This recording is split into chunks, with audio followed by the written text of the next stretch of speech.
শেখ হাসিনার যে মুক্তিযুদ্ধ ইন্ডাস্ট্রি, এর সাথে এই দেশের যে আপামর জনসাধারণ মুক্তিযুদ্ধ করছে তার কোনো সম্পর্ক নাই। কিন্তু আমরা বাংলাদেশকে একটি অসাম্প্রদায়িক বাংলাদেশ, যেখানে মুসলমান, হিন্দু, বৌদ্ধ, খ্রিস্টান, বাঙালি, পাহাড়ি সবাই তার নাগরিক অধিকার নিয়ে এখানে থাকবে।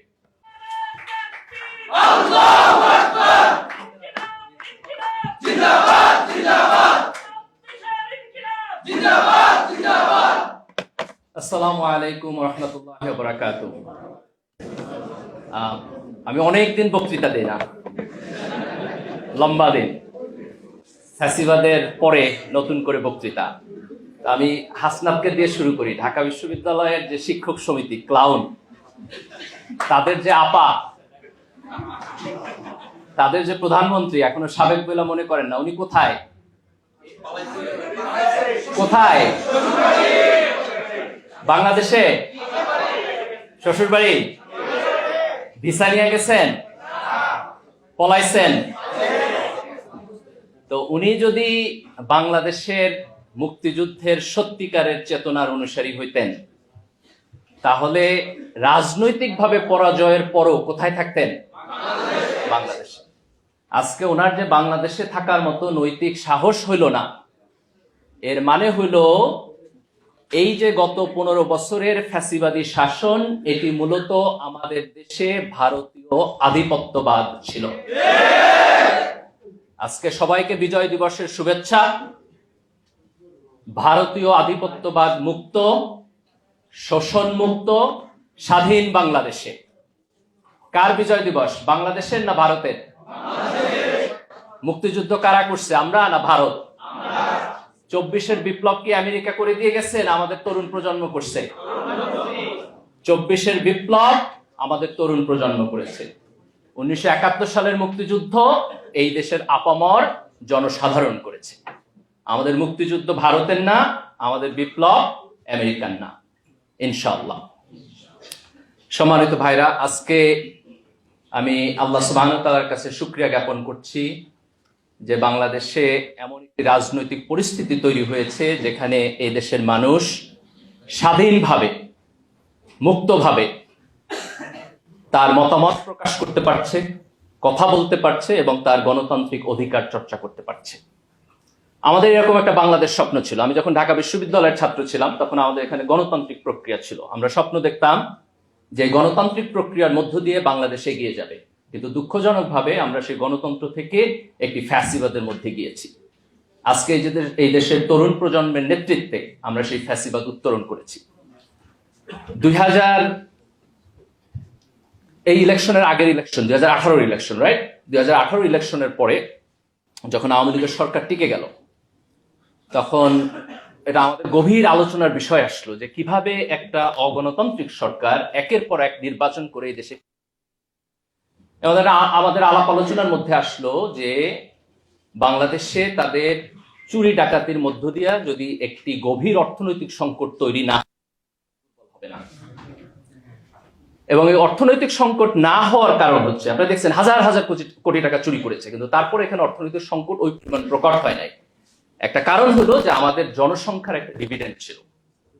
এই দেশে তরুণ প্রজন্মের সংখ্যা বেশি এবং তারা কর্মক্ষম। আপনি যদি এখন ইউরোপে যান, আপনি যদি জাপানে যান, তাহলে আপনি দেখবেন যে সেই ক্ষেত্রে জনগণের মধ্যে বৃদ্ধ লোকের সংখ্যা বেশি, যারা সোশ্যাল সার্ভিস, সরকারের জনগণের ট্যাক্সের টাকা থেকে তারা সাপোর্টেড হয়। কিন্তু আমাদের দেশে একটা তরুণ প্রজন্ম বেশি ছিল। তো এটা আমাদের একসময় হতাশার কারণ ছিল, কিন্তু আলহামদুলিল্লাহ প্রজন্মের হাতেই এই ফ্যাসিবাদের পতন হয়েছে। আমার কাছে একসময় মনে হতো যে ছাত্রদের কাজ রাজনীতি করা না, ছাত্ররা পড়াশোনা করবে।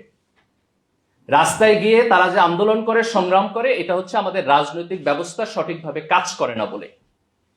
কিন্তু সাম্প্রতিক সময়ে দুইটা বড় ঘটনা ঘটছে এবং যে কারণে আমি আমার পজিশন রিথিঙ্ক করতেছি। একটা ঘটনা হলো, আপনারা খেয়াল করেছেন যে ফিলিস্তিনে যে আগ্রাসন, যে অন্যায়, তার বিপরীতে আমেরিকার বিভিন্ন বিশ্ববিদ্যালয়ে তরুণ ছাত্ররা যে প্রতিবাদ করেছে, পুরো আমেরিকার জনগোষ্ঠীর মধ্যে লিবারেল বলেন, কনজারভেটিভ বলেন, কোন রাজনীতিবিদদের এই নৈতিক সাহস হয় নাই সেটা প্রতিবাদ করার। এই তারুণ্য প্রতিবাদ করেছে। তারা সবাই মুসলমান না, কিন্তু তারা সবাই তরুণ ছিলেন। এবং আজকে বাংলাদেশে এই ফ্যাসিবাদের বিপক্ষে যে সংগ্রাম হয়েছে, সেই সংগ্রাম এই দেশের তরুণ প্রজন্ম করেছে। আমি খুব সম্মানিত ফিল করতেছি সেই তরুণ প্রজন্মের নেতৃবৃন্দ এখানে বসা। এটা আমার প্রিভিলেজ এবং অনার, এবং আমি দৃঢ়ভাবে বিশ্বাস করি পরে আমাদের ৭১ হয়েছে, ৭১ পরে আমাদের ২৪ হয়েছে, ২৪-এর পরে আর একটা গল্প আমাদের লিখতে হবে না ইনশাআল্লাহ। এই তরুণ প্রজন্ম বাংলাদেশের ভবিষ্যৎ। আমরা একটু ইতিহাস থেকে শুরু করি। বাংলায় মুসলমানদের একটা লম্বা সময়ের শাসন ছিল, ৬০০-৬৫০ বছরের মতো। ইখতিয়ার উদ্দিন মোহাম্মদ বখতিয়ার খিলজি এখানে আসছেন, সেটি ছিল প্রথম রাজনৈতিক বিজয় যার মধ্য দিয়ে মুসলমানদের শাসন হয়েছে। এই লম্বা শাসনের সময়ে এখানে সাম্প্রদায়িক সম্প্রীতি ছিল। সুলতানদের শাসনামল ছিল, যেখানে বড় বড় পজিশনে সরকারের উজির ছিলেন, সেনাবাহিনীর প্রধান ছিলেন। দ্বন্দ্ব এটা তখন কোনো নৌন ফেনোমেনা ছিল না। ১৭৫৭ সালে যখন পলাশির প্রান্তরে সিরাজউদ্দৌলার পতন হইল ইংরেজদের হাতে, এই প্রথম মুসলমানরা তাদের রাজনৈতিক যে ক্ষমতা সেটিকে হারাইল এবং এখানে ইংরেজ শাসন হলো। আমরা ২০০ বছরের উপনিবেশ শাসনের মধ্য দিয়ে গেলাম। এই সময়ে ইংরেজদের স্পন্সরের মধ্য দিয়া এখানে একটা অর্থনৈতিক পরিবর্তন হয়েছে। একটি জমিদার শ্রেণীর তৈরি হয়েছে, একটি হিন্দু জমিদার শ্রেণীর তৈরি হয়েছে, এবং মুসলমানরা তাদের শোষিত কৃষক শ্রেণীতে পরিণত হয়েছে। দ্বিতীয় বিশ্বযুদ্ধের পরে যখন ইংরেজরা দুর্বল হইল এবং সারা দুনিয়া থেকে তাদের উপনিবেশ তারা গুটিয়ে নিল, আমাদের ভারতীয় উপমহাদেশেও আমাদের সংগ্রামের লম্বা ইতিহাস আছে। মুসলমানদেরও সংগ্রামের ইতিহাস আছে, কংগ্রেসেরও সংগ্রামের ইতিহাস আছে, হিন্দুদেরও সংগ্রামের ইতিহাস আছে। ১৯৪৭ সালে আমরা পাকিস্তান রাষ্ট্র পেলাম, এটা আমাদের প্রথম আজাদি। ১৭৫৭ সালে পতনের পরে আমাদের প্রথম মুক্তি হইল পাকিস্তান। কিন্তু দুঃখজনক হইল যে পাকিস্তান রাষ্ট্রের মধ্যে আমরা ইনসাফ পাই নাই। পাকিস্তানের মুসলমানদের মধ্যে সম্ভ্রান্ত এবং গরিব এই দুই মুসলমানের পার্থক্য হলো। আপনারা এখনো বিভিন্ন বই যদি পড়েন আগে দেখবেন যে লেখকের নামের পরিচিতিতে লেখা যে অত্যন্ত সম্ভ্রান্ত মুসলিম পরিবারে ওনার জন্ম হয়েছে। তো অসম্ভ্রান্ত, সম্ভ্রান্তের সংজ্ঞা কি, অসম্ভ্রান্তকে? পশ্চিম পাকিস্তান যারা শাসন করছে তারা মনে করত যে পূর্ব পাকিস্তানের মুসলমান যারা চাষা ভুষা, যারা কৃষক, এই কৃষকের সন্তানরা যথেষ্ট পরিমাণ এলিট না। পূর্ব পাকিস্তান থেকে যারা মুসলিম লীগের রাজনীতি করত তারাও এই দেশের সংখ্যাগরিষ্ঠ মুসলমানদেরকে রিপ্রেজেন্ট করে নাই। আমাদের ধর্ম এক, কিন্তু অর্থনৈতিক ক্লাসের পার্থক্যের কারণে আমরা সেখানে ইনসাফ পাই নাই। ইনসাফ না পাওয়ার কারণে এই দেশের সংখ্যাগরিষ্ঠ মুসলমান ১৯৭১ সালে তাদের বিপক্ষে যুদ্ধ করেছে। ১৯৭০ সালের যে নির্বাচন, আওয়ামী লীগের এজেন্ডার মধ্যে বাংলাদেশের স্বাধীনতা ছিল না। আওয়ামী লীগ স্বাধীনতা চাইছে না স্বায়ত্তশাসন চাইছে? ২৫শে মার্চে যখন এখানে সেনাবাহিনী ডিপ্লয় হয়েছে, শেখ মুজিবুর রহমান কি স্বাধীনতার ঘোষণা দিয়ে গেছেন? দেন নাই। তাহলে আওয়ামী লীগের যে রাজনীতি ১৯৭০ পর্যন্ত ছিল সেটি ছিল ৬ দফার রাজনীতি, সেটি ছিল স্বায়ত্তশাসনের রাজনীতি। কিন্তু ২৫শে মার্চে যখন এখানে সেনাবাহিনী ডিপ্লয় হলো এবং ৭০-এর গণতান্ত্রিক নির্বাচনে আওয়ামী লীগ জয়লাভ করেছে, কিন্তু সেই সংসদে আওয়ামী লীগের হাতে ক্ষমতা দেয়া হলো না। এই দেশের মানুষ এই বেইনসাফির প্রতিবাদ করেছে। কিন্তু আমাদের সামনে প্রশ্ন ছিল যে মুক্তিযুদ্ধ যখন শুরু হয়েছে তখন আমরা এই মুক্তিযুদ্ধে জয়লাভ করতে পারবো কিনা। ভারতের সহায়তা নিয়ে যদি মুক্তিযুদ্ধে জয়লাভ করি তাহলে এই দেশ স্বাধীনভাবে টিকবে কিনা। এই কোশ্চেনের মেরিট আছে না নাই? এই দেশের উপর ভারতীয় আধিপত্যবাদ হয়েছে না হয় নাই? আমাদের দুইটা অপশন ছিল। একটা অপশন যে ঠিক আছে, আমরা পাকিস্তানের বেইনসাফির মধ্যে থাকবো ভারতের আধিপত্যবাদের ভয়ে। আমাদের রাজনীতিবিদদের মধ্যে কেউ কেউ এইটাকে রাইট মনে করেছেন, কিন্তু এই দেশের সংখ্যাগরিষ্ঠ জনগণ, এই দেশের তরুণ জনগণ, তারা পাকিস্তানের বিপক্ষে, ভারতের আধিপত্যবাদের বিপক্ষেও যুদ্ধ করতে চেয়েছে। এই কারণে আমাদের সংগ্রাম ৭১ উভয়ের আধিপত্যবাদের বিপক্ষে দাঁড়িয়ে আমরা সত্যিকারের বাংলাদেশী হয়ে উঠেছি। ৭১-এর মুক্তিযুদ্ধ ইসলামের বিপক্ষে হয় নাই। শামসুর রহমান তো সেকুলার কবি, উনিও তো লিখছেন যে স্বাধীনতা তুমি পিতার উদার জায়নামাজের কোমল জমিন। এই দেশের মুক্তিযোদ্ধারা মুক্তিযুদ্ধ করছে, নামাজ পড়ছে। এই দেশের মুক্তিযোদ্ধারা দোয়া করছে। কিন্তু স্বাধীনতার পরে এই দেশে আওয়ামী লীগ, শেখ পরিবার, কিছু বাম রাজনীতিবিদ তারা মুক্তিযুদ্ধের ইতিহাসকে মনোপলি করেছে। ৭২-এর সংবিধানে তারা সেকুলারিজম আনছে। ৭০-এর নির্বাচনে আওয়ামী লীগের যে ৬ দফা কর্মসূচি, আওয়ামী লীগের যে নির্বাচনী ইশতেহার, আওয়ামী লীগের যে নির্বাচনী প্রচারণা, তার কোথাও সেকুলারিজম শব্দ আপনি ১০০০ বার, তাহলে ৭২-এর সংবিধানে সেকুলারিজম আসলো কোথা থেকে? ৭২-এর সংবিধানে সমাজতন্ত্র আসছে। আওয়ামী লীগ কিছু কিছু জায়গায় সমাজতন্ত্র বলছে, কিন্তু সেটা বলছে সামাজিক ন্যায় বিচার অর্থে, অর্থনৈতিক ন্যায় বিচার অর্থে। তাহলে ৭২-এর সংবিধানে তারা যেভাবে সমাজতন্ত্র লিখেছে সেটিও মুক্তিযুদ্ধের চেতনা ছিল না। বাঙালি জাতীয়তাবাদ তো ছিলই না। এই দেশে তো শুধু বাঙালিরা বসবাস করে না, পশ্চিমবঙ্গ এবং বাংলাদেশের বাঙালি, তাদের দুইজনের রাজনৈতিক অভিমুখ কি এক? তাদের রাজনৈতিক চিন্তা এক? তাহলে বাঙালি জাতীয়তাবাদ আমার আদর্শ কিভাবে হয়? তাহলে ধর্মনিরপেক্ষতা আমার আদর্শ না, সমাজতন্ত্র আমার আদর্শ না, বাঙালি জাতীয়তাবাদ আমার আদর্শ না, কিন্তু আমার সংবিধানে তার সবকিছুই আসছে। তাহলে আওয়ামী লীগ সর্বপ্রথম ৭২-এর সংবিধানের মধ্য দিয়ে এই মনোপলি করেছে। তারপরে ৭৫-এ তারা গণতন্ত্র থেকে সরাসরি চলে গেল এক দল, এক দেশ, এক নেতা বাকশালে। দেখেন এটা কত বড় আইরনি। ১৯৭০ সালের নির্বাচনে, গণতান্ত্রিক নির্বাচনে আওয়ামী লীগ জিতলো। সেই নির্বাচনের ফলাফল পশ্চিম পাকিস্তান মানল না বলে আমরা মুক্তিযুদ্ধ করলাম। আর সেই সরকার হইল, সেই মুক্তিযুদ্ধের সেই শেখ মুজিব ১৯৭৫ সালে সেই গণতন্ত্রকে বাদ দিয়ে উনি বাকশাল প্রতিষ্ঠা করলেন। এটা আমাদের জাতিগত শেম, এটা আমাদের জাতিগত শেম ১৯৭৫ সালে যেটি হয়েছে। কিন্তু ইতিহাসের পরিক্রমা উনি বাকশাল কন্টিনিউ করতে পারলেন না। ওনার এই যে ঐতিহাসিক আকাঙ্ক্ষা, এই অসমাপ্ত আকাঙ্ক্ষাকে কন্টিনিউ করলেন তার মেয়ে।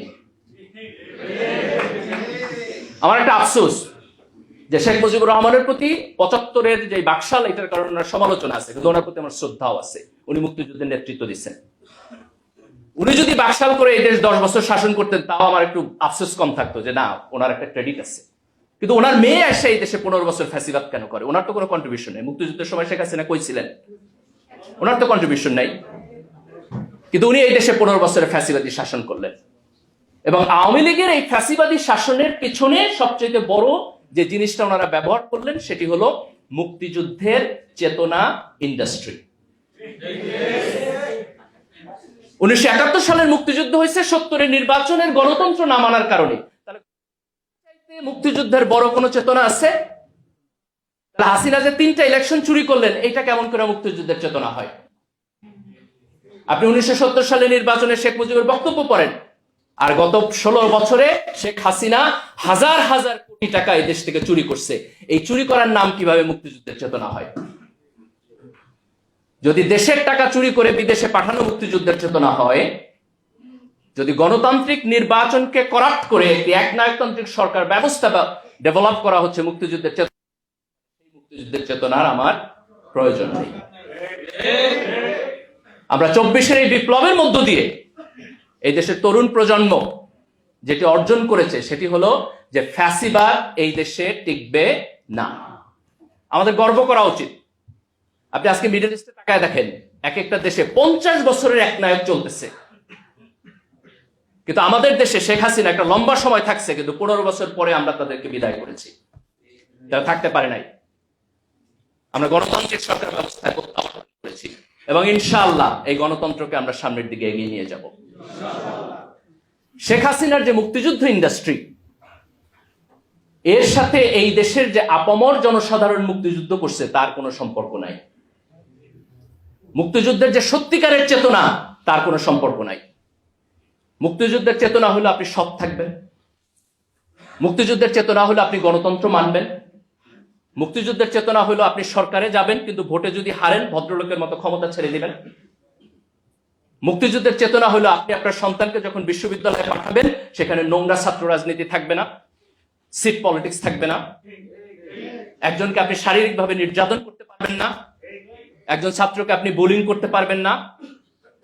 মুক্তিযুদ্ধের চেতনা হলো আমার এরকম এডুকেশন সিস্টেম পাবে যেন সে বিশ্বের গ্লোবাল মার্কেটে গিয়ে কম্পিটিশন করতে পারে।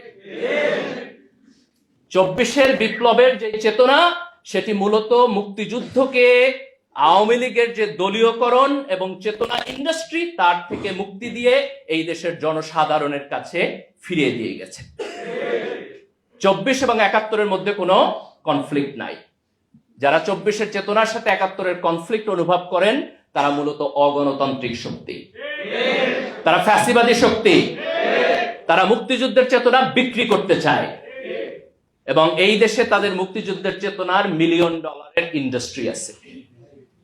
এই ইন্ডাস্ট্রির প্রফিটে টান পড়ছে বলে তারা আজকে 24-এর চেতনার প্রতিবাদ করে।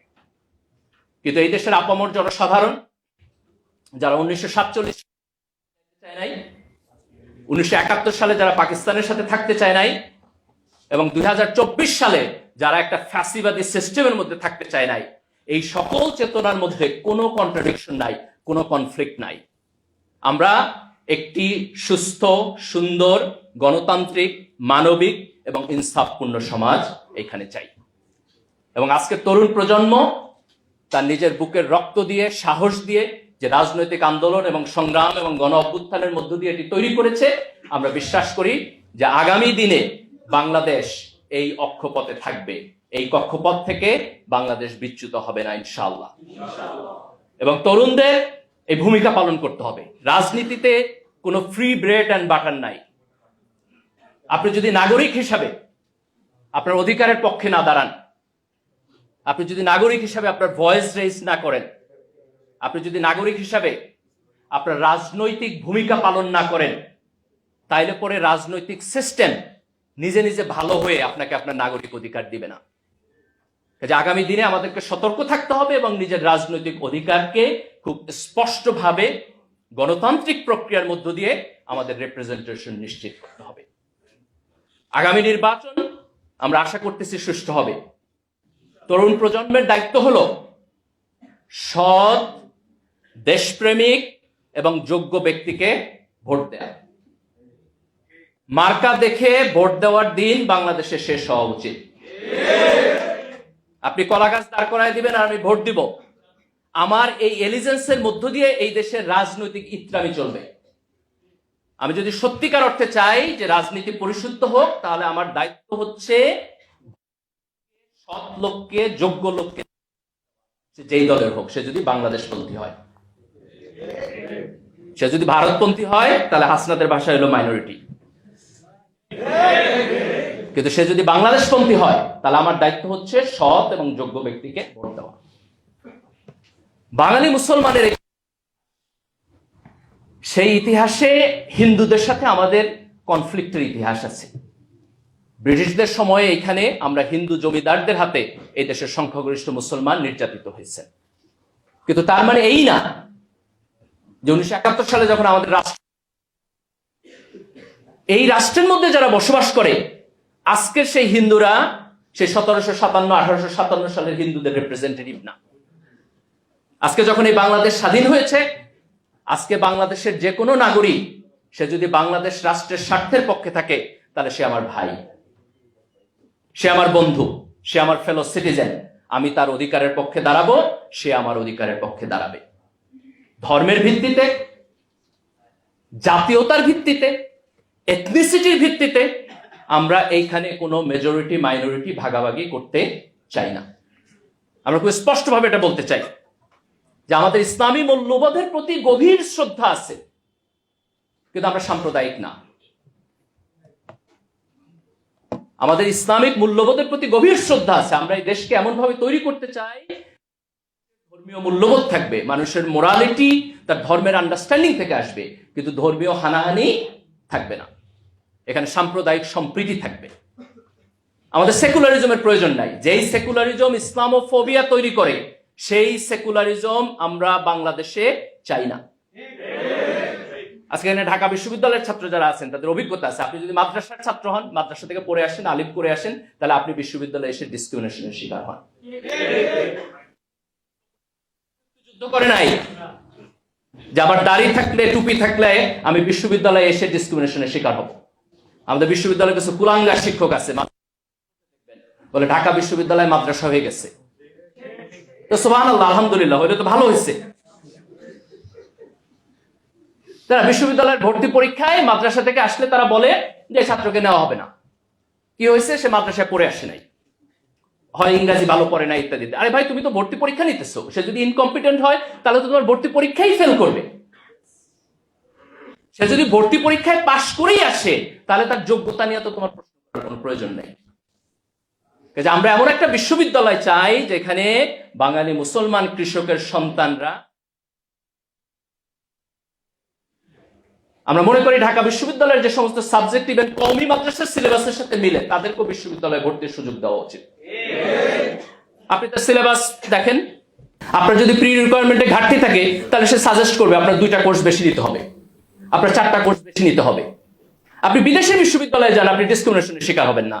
এরা এত বেশি প্রগতিশীল হয়ে গেছে যে আমাদের এখানে আপনি ডিসক্রিমিনেশনের শিকার হবেন। কাজে এই ইসলামোফোবিয়া তৈরি করার যে সেকুলারিজম, আমরা সেই সেকুলারিজমকে আজকে প্রত্যাখ্যান করি। কিন্তু আমরা বাংলাদেশকে একটি অসাম্প্রদায়িক বাংলাদেশ, যেখানে মুসলমান, হিন্দু, বৌদ্ধ, খ্রিস্টান, বাঙালি, পাহাড়ি সবাই তার নাগরিক অধিকার নিয়ে এখানে থাকবে। তার নাগরিক অধিকারের মধ্যে কোনো কাটছাট হবে না। সে যদি বাংলাদেশের নাগরিক হয় তাহলে তার পরিপূর্ণ নাগরিক অধিকার থাকবে। আজকে দেখেন, গত সরকারের সময়ে বিএনপি এবং জামাত, তাদের নেতা এবং কর্মীরা নির্যাতিত হয়েছে। আজকে যখন হাসিনা সরকারের পতন হয়েছে, আমরা মুক্তির আনন্দ বুঝতেছি। আপনার অভিজ্ঞতার প্রতি, তাহলে আপনার দায়িত্ব হচ্ছে এই মুক্তির আনন্দ এই দেশের প্রত্যেকটি নাগরিকের জন্য নিশ্চিত করা। সে আপনার দলের হইতে পারে, সে আপনার দলের নাও হইতে পারে, ডাজন্ট ম্যাটার। সে যদি আমার নাগরিক হয়, সে যদি আল্লাহর বান্দা হয়, সে যদি মানুষ হয়, তাহলে তার নাগরিকের অধিকারের পক্ষে দাঁড়ানো আমার দায়িত্ব। দেখেন, আল্লাহ রাসূল যখন মক্কা থেকে মদিনায় গেছেন, উনি মদিনার বিভিন্ন গোত্রের সাথে চুক্তি করেছেন। তার সব গোত্র মুসলমান ছিল না, এবং তার চুক্তি হয়েছে যে আমি আক্রান্ত হইলে তুমি আমাকে সাহায্য করবা, তুমি আক্রান্ত হইলে আমি তোমাকে সাহায্য করব। তাহলে একজন নন মুসলিম যে আল্লাহ রাসূলের সাথে চুক্তিবদ্ধ, সে যদি আক্রান্ত হয়, আল্লাহ রাসূল তার সাহায্যে যুদ্ধ করতে যাবে, সেই যুদ্ধ কি জিহাদ হবে না? সেই যুদ্ধে যদি মারা যায় শাহাদাত হবে না? কিন্তু এই শাহাদাত তো ধর্ম প্রতিষ্ঠার জন্য হয় নাই, এটা হয়েছে ওয়াদা রক্ষা করার জন্য। ওয়াদা আমার ধর্মের পার্ট না? পার্ট না। তাহলে আজকে রাষ্ট্রের নাগরিক হিসাবে আমি যখন একটা সংবিধানের মধ্যে একটা সিস্টেম তৈরি করতেছি, তখন আমি সকল নাগরিকের জন্য তার নাগরিক অধিকারের নিশ্চয়তা দিতেছি। আমি তার ধর্মের উপর ভিত্তি করে পার্থক্য করতেছি না, তার বর্ণের উপর ভিত্তি করে পার্থক্য করতেছি না, তার এথনিসিটির উপর ভিত্তি করে পার্থক্য করতেছি না। কিন্তু আমার রাষ্ট্রের সুনির্দিষ্ট আদর্শ থাকবে, ইডিওলজি থাকবে। মুসলমানরা তাদের ধর্ম থেকে তার নৈতিক যে মোটিভেশন সেটি নিবে, যিনি হিন্দু তিনি হিন্দু ধর্ম থেকে তার মোটিভেশন নেবেন, এবং আমরা একটি সাম্প্রদায়িক সম্প্রীতির মধ্য দিয়ে সবাই মিলে আমরা বাংলাদেশী হয়ে উঠব। আজকে আমি ঢাকা বিশ্ববিদ্যালয় শিবিরকে খুব স্পেসিফিকলি ধন্যবাদ দিতে চাই। আমি যখন বিশ্ববিদ্যালয়ের দায়িত্বশীল ছিলাম, আজকে থেকে প্রায় 15-16 বছর আগে, কিন্তু আলহামদুলিল্লাহ আজকে ঢাকা বিশ্ববিদ্যালয়ে যারা নেতৃত্ব দিতেছে তাদেরকে দেখলে আমার সেই পুরাতন দিনের কথা মনে হয়। এই জুলাইয়ের বিপ্লবে তারা যে গৌরবজনক ভূমিকা পালন করছে, আমি আশা করব যে আগামী দিনে ইনশাআল্লাহ তারা জাতিকে নেতৃত্ব দেওয়ার ভূমিকা পালন করবে। আমরা এখনো মাঝে মধ্যে বলি যে ভারতীয় আধিপত্যবাদের বিপক্ষে আমরা যুদ্ধ করব, আমরা লড়াই করব, এক বিন্দু জমি আমরা ছাড় দিব না, এটা ডিফেন্সিভ বক্তব্য। কিন্তু আমরা আগামী দিনে যে রাজনীতি করতে চাই, আমরা আমাদের যোগ্যতার মধ্য দিয়ে সারা দুনিয়াতে বাংলাদেশ যে একটা কম্পিটেন্ট জাতি, একটা দেশ, সেটিকে আমরা তুলে ধরতে চাই। আমরা উপমহাদেশের নেতৃত্ব দিতে চাই। আমরা মায়ানমারের রোহিঙ্গাদের প্রবলেম সলভ করতে চাই। আমরা ভারতের মুসলমানদের অধিকারের পক্ষে দাঁড়াইতে চাই। আমরা ভারত এবং পাকিস্তানের মধ্যে নেগোসিয়েশন করতে চাই। আমরা সার্ককে শক্তিশালী করতে চাই। আমরা দক্ষিণ এশিয়াকে নেতৃত্ব দিতে চাই। আমরা বিশ্বকে নেতৃত্ব দিতে চাই। যেই তরুণ প্রজন্ম হাসিনার মতো একটি শক্তিশালী ফ্যাসিস্টকে রাস্তায় দাঁড়াইয়া কোনো রাজনৈতিক দলের সহযোগিতা ছাড়া নিজেরা নেতৃত্ব দিয়ে এই ফ্যাসিবাদকে পতন করেছে, তারা আগামী দিনে এই দেশকে নেতৃত্ব দিতে পারবে ইনশাআল্লাহ। আমি সবাইকে উদাত্ত আহ্বান জানাবো, আপনারা রাজনৈতিকভাবে সচেতন থাকবেন। দলের কর্মী কম হন, দেশের কর্মী বেশি হবেন। আমাদের জাতীয় স্বার্থের প্রশ্নে কোনো কম্প্রোমাইজ আমরা করব না। এই দেশের ভবিষ্যৎ এই দেশের তরুণদের হাতে। 24-এর বিপ্লব আমাদের অতীত ইতিহাসের সাথে আমাদের যোগসূত্রতা কেটে দেয় নাই। এটা 71-এর সাথে জড়িত, এটা 47-এর সাথেও জড়িত। আওয়ামী লীগ এই ইতিহাসকে মনোপলি করেছে, আজকে আমরা সেই মনোপলি থেকে এই দেশের ইতিহাসকে মুক্তি দিয়েছি। তো ইনশাআল্লাহ আমাদের যে সংগ্রাম, আমাদের যে ইনকিলাব, এটি চলবে। এই দেশের তরুণ প্রজন্ম আবার তার সংগ্রাম পরিচালনা করবে এবং ইনশাআল্লাহ আমরা বাংলাদেশকে একটি শক্তিশালী গণতান্ত্রিক রাষ্ট্র হিসেবে বিশ্বের বুকে দাঁড় করাবো। এটি হবে আমাদের আগামী দিনের রাজনীতি। বাংলাদেশ জিন্দাবাদ, ইনকিলাব জিন্দাবাদ। আসসালামু আলাইকুম।